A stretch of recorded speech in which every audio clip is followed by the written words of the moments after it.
Olá, galera! Já tava com saudade de papear com vocês e olha, hoje a nossa conversa é legal pra caramba. Provas ilícitas e interceptação telefônica.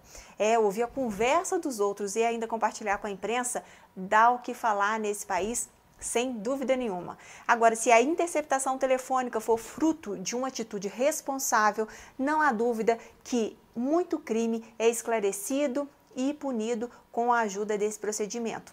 Então, bora contar um caso de um grande amigo meu jornalista que certo dia recebeu uma ligação anônima que dava conta de informar tudo sobre um traficante que também estava envolvido em um assassinato. O jornalista checou as informações e descobriu que a namorada desse traficante tinha uma joalheria. Descobriu com a cidade, enfim, que em breve esse traficante foragido ele iria aí manter algum tipo de contato com ela.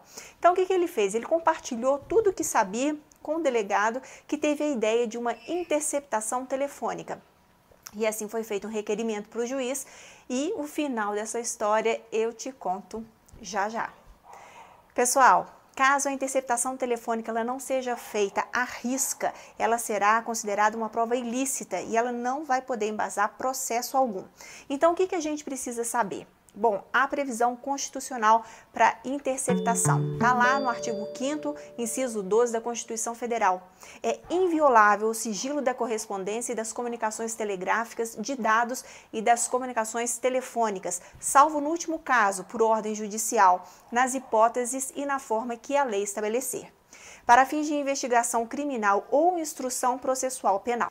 Aí vem a Lei 9296 de 1996 em seu artigo 1º e confirma. Veja lá, a interceptação de comunicações telefônicas de qualquer natureza para a prova em investigação criminal e em instrução processual penal observará o disposto nessa lei e dependerá de ordem do juiz competente da ação principal sob segredo de justiça. Aqui, gente, é o caso da reserva de jurisdição. Só o juiz ele pode dar essa autorização, ok?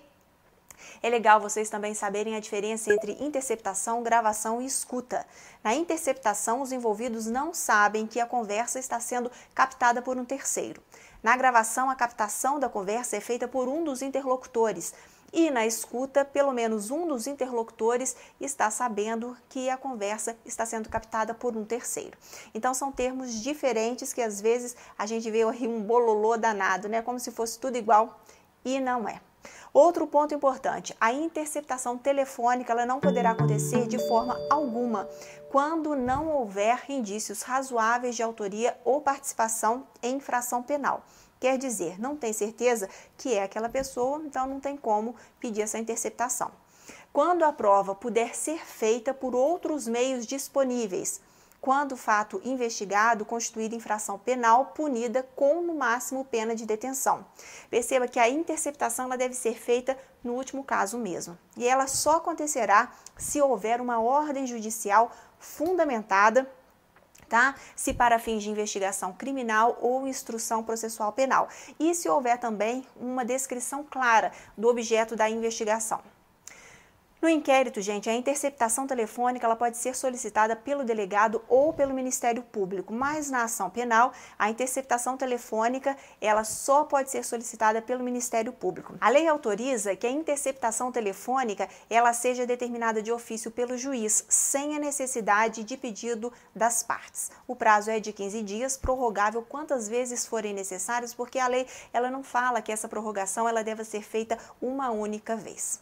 Bom, sobre aquele caso que eu comecei a contar, a Polícia Civil conseguiu fazer a interceptação na joalheria. Foram dias e dias de conversa até que finalmente o traficante ele combinou com a namorada um local para se encontrarem e ele acabou sendo preso.